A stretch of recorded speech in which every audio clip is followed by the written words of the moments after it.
How to disable OneDrive Personal Vault. If you have been using the OneDrive application and wondering on how to disable your personal vault on it, don't worry. In this video, I will show you how to do it. So let's get started. First of all, open the OneDrive application. Just like this. After opening it, you will find something like this on your home screen. Now tap on to Vault option right here. Select it. Now you can see you have enabled your personal vault. Tap onto your profile icon right here. Then tap on to settings. So now you can see there is no any personal vault option.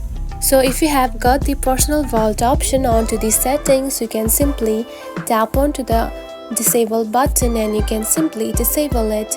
And if you don't find it on the settings, simply go to the personal vault folder, then verify your identity to unlock it.